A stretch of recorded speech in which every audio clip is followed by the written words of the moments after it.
मां के कहने पर बेटी को मारने चला था कातिल, फिर शादी का ऐसा ऑफर मिला कि पलट गया पूरा केस। उत्तर प्रदेश के एटा से कत्ल की ऐसी खौफनाक वारदात सामने आई है जिसकी स्क्रिप्ट एक फिल्म की तरह है।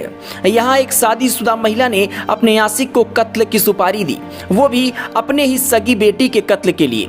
आशिक उसकी बेटी का कत्ल करने भी गया, लेकिन बेटी ने उसे ऐसी बात कही कि आशिक का मन बदल गया। फिर उसने बेटी की जगह उसकी मां का ही कत्ल कर डाला। महिला की हत्या में उसकी बेटी का भी हाथ रहा। फिलहाल दोनों आरोपी पुलिस की गिरफ्त में हैं, लेकिन कत्ल की ये कहानी आपका दिमाग हिला कर रख देगी। एटा के नया गांव का अल्हापुर गांव, यहाँ 32 साल की अलका अपने पति और 2 नाबालिग बेटियों के साथ रहती थी। सब कुछ सही था, मगर इसी बीच महिला और उसकी बड़ी बेटी के बीच अनबन सी रहने लगी। कारण था महिला की बेटी का 2 लड़कों के साथ अफेयर था। महिला का मानना था कि दोनों ही लड़के आवारा किस्म के हैं, इसलिए वो बेटी को उनसे दूर रखने की कोशिश करने लगी, लेकिन बेटी उसकी बात नहीं मानती। मां ने तंग आकर दोनों लड़कों अखिलेश और अनिकेत के खिलाफ केस दर्ज करवा दिया। दोनों को पुलिस ने वार्निंग देकर छोड़ दिया। अलका को लगा कि शायद अब उसकी बेटी उन दोनों लड़कों से बात करना छोड़ देगी, लेकिन ऐसा हुआ नहीं। बेटी तब भी दोनों से बात करती थी और इसके बाद अचानक से 6 अक्टूबर को अलका की लाश जसरतपुर इलाके में मिली।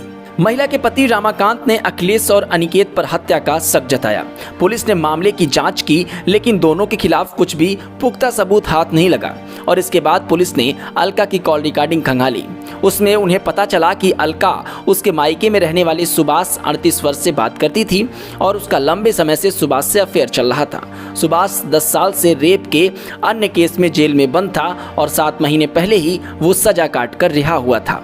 अलका लगातार उसके टच में थी। दोनों के बीच घंटों घंटों तक फोन पर बातें होती थी।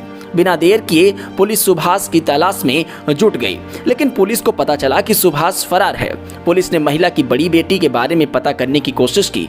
पता चला कि वह भी फरार है और इसके बाद मुखबिर से पुलिस को एक ऐसी जानकारी हाथ लगी जिससे पूरा केस ही पलट गया।